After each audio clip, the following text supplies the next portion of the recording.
15 വർഷത്തിന് ശേഷം ബുക്ക് കാണുന്ന ഒരവസ്ഥയാണ്, ക്ലാസ് കേൾക്കുന്ന ഒരവസ്ഥയാണ്. അതുകൊണ്ട് തന്നെ പറ്റൂല എന്നൊരു തോന്നൽ ഉണ്ടായിരുന്നു. അപ്പൊ ഞാൻ പറയും എനിക്ക് പറ്റിയിട്ട് എല്ലാവർക്കും പറ്റൂന്നെല്ലാം എല്ലാവരോടും പറഞ്ഞു കൊടുക്കാറുണ്ട്. എന്റെ ബാച്ചിൽ തന്നെ ആദ്യം പഠിച്ചവരോടൊക്കെ ഞാൻ പറഞ്ഞിട്ടുണ്ട്, വരുന്ന ബാച്ചിലേക്ക് ജോയിൻ ആണെന്ന് ഇങ്ങനെ പറയുന്നുണ്ട്. പൈസ നല്ലൊരു വീട്ടമ്മയാണ് അല്ലേ?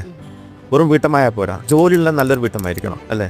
ജോലിയും വേണം, വീട്ടമ്മ വേണം. അപ്പോൾ ഈ ഒരു വീട്ടമ്മ എന്നുള്ള രീതിയിൽ ഒരുപാട് നമുക്ക് പരിമിതികളുണ്ടാവും. കാരണം വീട് കുറേ കാര്യങ്ങൾ ചെയ്യാനുണ്ടാവും, കുടുംബക്കാരെ നോക്കാനുണ്ടാവും. ഇതിലിടക്ക് പഠിക്കാൻ എങ്ങനെ സമയം കണ്ടെത്തുന്നത്? ദിവസത്തിൽ 1 മണിക്കൂർ മാത്രമാണ് നമ്മൾ ഇതിനു വേണ്ടി മാറ്റി വെക്കേണ്ടതുള്ളൂ. ആഴ്ചയിൽ 5 ദിവസം ആകുമ്പോൾ 5 മണിക്കൂർ മാത്രം നമ്മൾ അതിനു വേണ്ടി ചെലവഴിച്ചാൽ മതി. എന്നാൽ നമുക്ക് ജീവിതകാലം മുഴുവൻ ഒരു ജോലി എന്നുള്ള ഒരു ടീച്ചർ എന്നുള്ള ഒരു സ്ഥാനത്തേക്ക് നമുക്ക് എത്താൻ സാധിക്കും. ഒരു വർഷം കൊണ്ട് ഒരു ദിവസം 1 മണിക്കൂർ മാറ്റി വെച്ചാൽ മതി. ശനി ഞായർ ലീവും.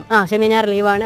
പിന്നെ എന്തെങ്കിലും അങ്ങനെ ബുദ്ധിമുട്ടുള്ള സമയത്ത് ആ 1 മണിക്കൂർ പറ്റിയില്ലെങ്കിൽ പിറ്റേ ദിവസം നമ്മൾ 1 മണിക്കൂർ കൂട്ടിയെടുത്ത് അതിന്റെ റെക്കോർഡഡ് ക്ലാസ് നമുക്ക് ലഭിക്കുന്നുണ്ട് സീസിലൂടെ. അത് നല്ലൊരു ഉപകാരമാണ്.